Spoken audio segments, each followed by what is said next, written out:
This is a Volvo V50 2001 with a floating dash panel.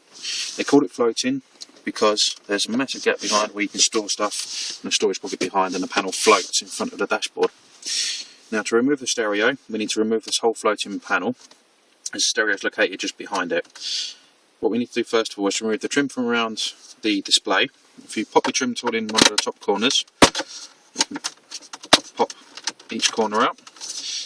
Once one corner is released, if you push it slightly towards the other corner, it will help to remove it. Let me pop this out. It's on a simple little plastic clip that just bends behind. As you can see there, that little clip there just bends behind and clips behind a panel. If it's very, very stiff, you can sometimes put the screwdriver between the two and push against the clip from inside to help release it.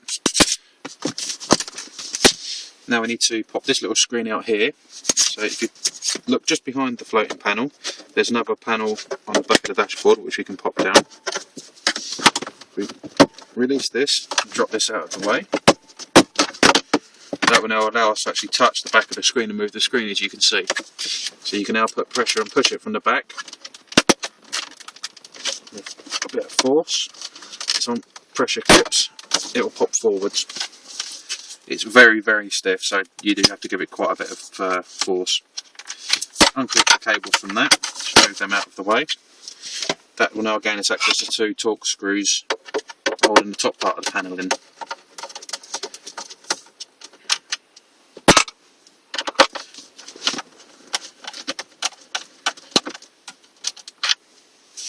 Now, the other two screws are underneath the cigarette lighter socket. This will just pull up. You can use a trim tool, but it's quite a loose fit, so you can actually just pull it out by hand.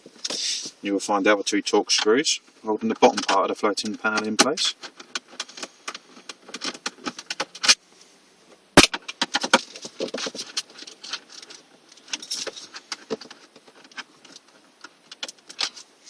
Now the whole panel is free to move. If we push the gear gaiter through, you can pull it forwards and unclip the cable for the heater controls.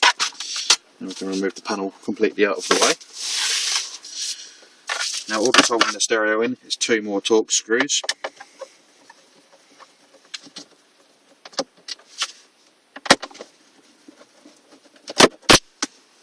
Now with this stereo, we just need to pull the stereo forwards and give it a bit of a wiggle, and it will release from its housing. On some of the models, if the stereo hasn't been removed at all, you may find some wiring clipped to the bottom of the stereo at the very back. You'll just need to pull that off to be able to allow you to slide the stereo unit forwards. Once you slide it forwards, you can then release all of the connections. This model has a twin Farker connection, so we just push the lever in the centre. That'll allow us to remove that. The power connection with a small lever at the bottom. And the fibre optic cable has a little button on the side, lever to press and release.